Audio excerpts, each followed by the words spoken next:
Aujourd'hui, je vais te révéler 10 des erreurs les plus courantes en randonnée. Et je suis prêt à parier que tu en fais certaines d'entre elles sans même le savoir. Reste jusqu'à la fin de cette vidéo parce que la dernière peut littéralement te coûter la vie. Dans cette vidéo, pas de théorie creuse, je te parle d'expériences vécues. D'erreurs finalement que j'ai moi-même pu faire ou que j'ai vues autour de moi. Certains de ces conseils semblent évidents jusqu'au jour où tu réalises que tu ne les appliques pas vraiment. Allez, c'est parti.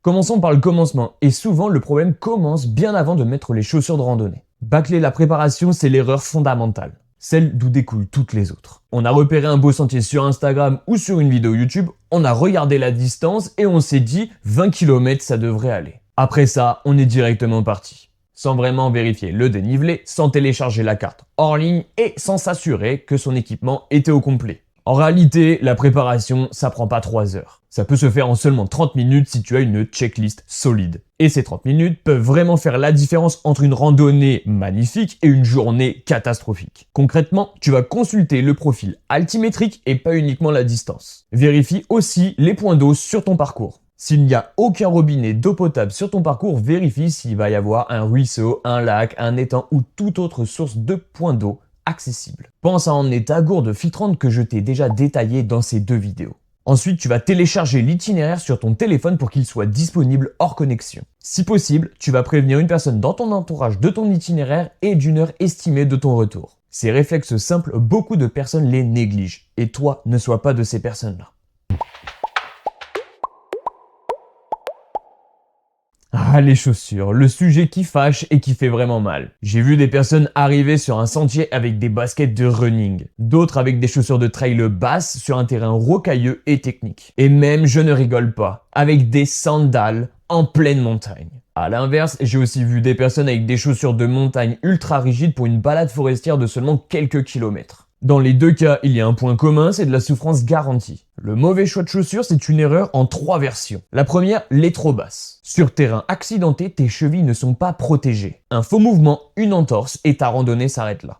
La deuxième, des chaussures trop hautes et trop rigides. Sur terrain facile, tu te retrouves avec des chaussures lourdes qui te fatiguent les mollets et qui vont te donner des ampoules là où la chaussure va venir frotter. Et en troisième, les chaussures trop chaudes. Beaucoup de randonneurs achètent des chaussures avec membrane et isolation thermique en pensant que c'est mieux. En plein été, sur un sentier sec, tes pieds baignent dans leur propre transpiration. Résultat, macération, ampoule, odeur, vraiment pas idéal. Et je t'avoue que j'ai également fait cette erreur à mes tout débuts en randonnée. Le bon choix va dépendre du coup du terrain, de la saison et de la durée de la randonnée. Bien entendu, on reviendra sur ce point-là, mais il faut impérativement les tester avant de partir.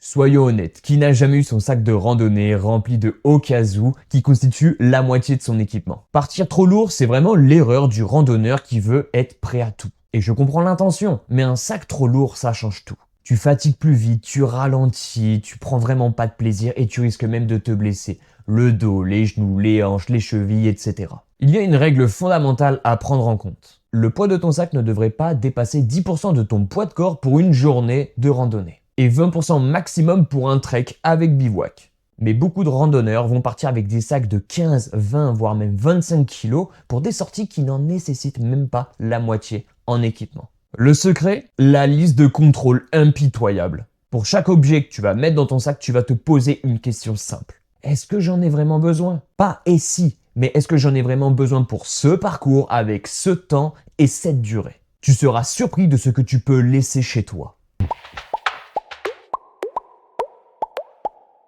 Tu as allégé ton sac, c'est super, mais maintenant comment est-ce que tu le charges? C'est une erreur que beaucoup font en continuant de la même façon depuis des années sans même réaliser l'impact. La répartition du poids dans ton sac à dos et le réglage de celui-ci sont aussi importants que son poids total. Voici la répartition idéale. Les objets lourds comme la tente, la nourriture ou l'eau doivent être placés en haut dans ton sac à dos près de ton dos. En les plaçant à cet endroit, le centre de gravité reste proche de ton corps. Les objets légers vont aller en bas du sac à dos ou sur les côtés. Ce que tu vas souvent utiliser comme une carte, des ancas ou encore un coupe-vent va aller en poche extérieure ou facile d'accès. Mais aussi la ceinture ventrale qui doit reposer sur les hanches. Un sac bien réglé doit transférer jusqu'à 80% du poids directement sur tes hanches. Un sac mal réglé, c'est tout le poids directement sur tes épaules. Et franchement, la différence après 15 km de randonnée, elle est énorme.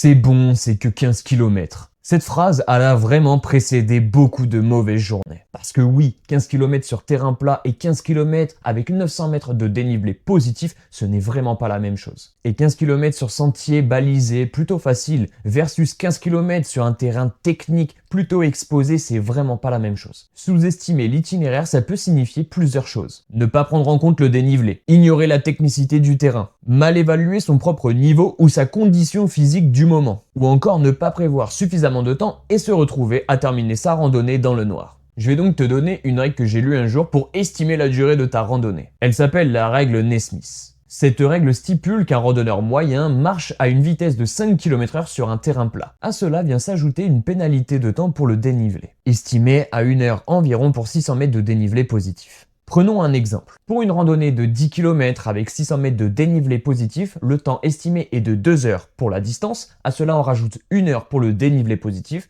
ce qui nous donne un total de 3 heures. Et si tu n'es pas encore entraîné, ajoute une marge de 10 à 20%. Mieux vaut partir sur un objectif plus modeste et de rentrer frais et heureux que de te lancer dans quelque chose qui te dépasse.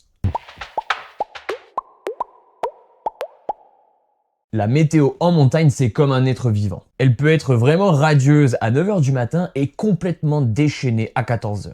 Et ce n'est pas une exagération, c'est la réalité de la plupart des massifs montagneux en Europe. J'en ai moi-même fait les frais lors de ma marche de Paris jusqu'à Athènes à pied lorsque j'étais dans les Alpes. Ignorer la météo ou ne consulter qu'une seule source sans vérifier les bulletins locaux, c'est une erreur qui peut devenir vraiment très sérieuse. Un orage en altitude, une descente des températures avec vent fort, du brouillard sur une crête, ces conditions peuvent désorienter, voire mettre en danger même des randonneurs expérimentés. Garde en tête ces petits réflexes. Consulte la météo la veille et le matin même du départ. Utilise des applications adaptées à la montagne. Météo France par exemple propose des bulletins spécifiques par massif. L'application Météo Radar permet d'avoir un suivi satellite. Repère également les horaires de risque orageux, souvent en début d'après-midi en été. Et surtout, si la météo se dégrade, n'hésite surtout pas à faire demi-tour. Aucun sommet ni même aucune vue ne vaut la peine de prendre un risque inutile.